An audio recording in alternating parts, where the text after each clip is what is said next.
The next topic is what I call risk allocation. Maybe the most important thing to get is that risk typically does not disappear. Financial intermediaries typically don't just dissolve risk and make it go away. What they do is allocate risk, and they might allocate risk away from certain individual savers, but ultimately other people, whether they're bondholders or shareholders or taxpayers, will end up bearing.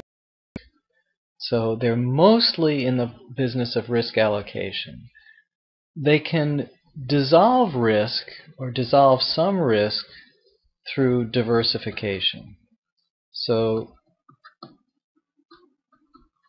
for example, let's say that we have savers who want short-term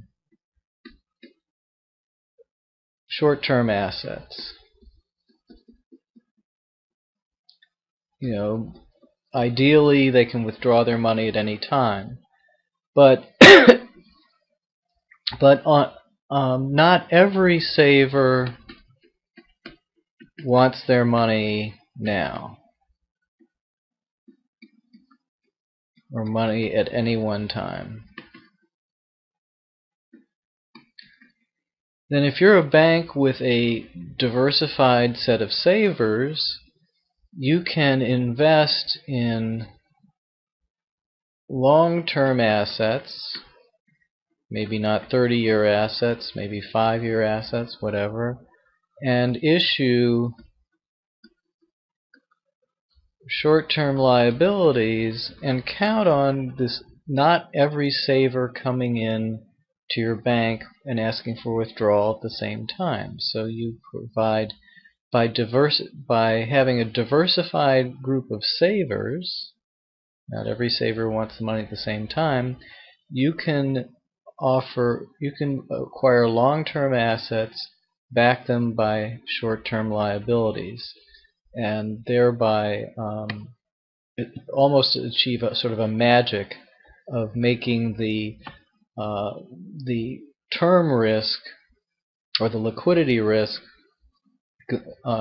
go away by diversifying. Whereas if you were a bank with just one saver, and that saver could withdraw money at any time, then you couldn't safely invest in long-term assets, because that saver might walk in tomorrow, want their money back, and then you're stuck with the money in long-term assets.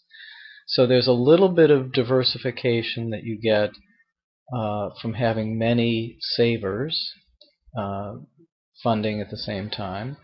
And it doesn't necessarily have to be on the terms of a demand deposit where they can immediately get their money. You could also imagine this with 3-month certificates of deposit as a savings vehicle and 5-year bonds as the assets that the intermediary holds.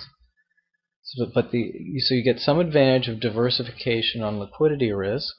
You also get some advantage of diversification on default risk. So if I have many mortgage loans, the chances of my losing 80 to 90% or even 50% of my investment is much less than if I just have one mortgage loan. And sort of the more geographic diversification and other forms of diversification you have, the better. So again, diversification to some extent allows you to offer relatively low risk liabilities, where even though each asset has higher risk, because the collective portfolio of these higher risk assets, if it's diversified, is going to be of lower risk than the risk of an individual asset, of one asset. So diversification does allow you to reduce to reduce risk in some sense in the system.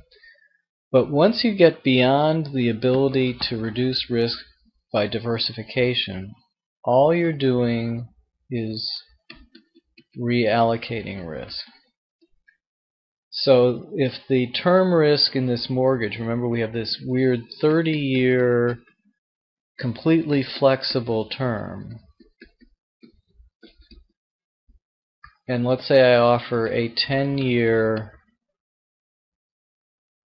bond, and then the buyer of the 10-year bond takes on a great deal of the term risk. That is, they might prefer to get their hands on their money right away, and in fact they have to wait 10 years, so they're bearing some term risk. But then, if I'm the intermediary, then my shareholders are bearing the remainder of this risk, the risk that the mortgage will prepay early, or the risk that the person will keep the mortgage beyond 10 years, all the way out to 30 years.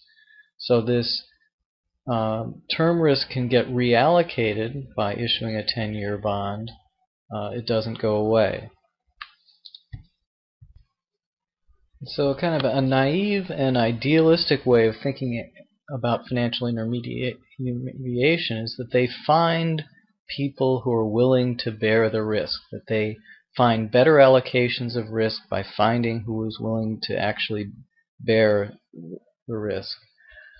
But in a world of regulation and in a world where there's often some form of government protection, either explicit or implicit, this allocating risk can take, and also in a world where a lot of people just don't understand the risk they're taking, and this includes professional investors and executives, a lot of times allocating risk amounts to finding the weakest party to take it, including the weakest link in the regulatory chain. So often the risk allocation process amounts to finding the weakest link, finding the business executive who doesn't understand the risk that he's putting onto his shareholders, or find a way to put risk onto taxpayers without regulators knowing enough to stop it. And so that if there's a tendency for risk to show up where it's least expected, that's not entirely a surprise, because there is this natural process in which allocating risk amounts to finding the weakest link. So we'll be talking a lot about that in forthcoming lectures.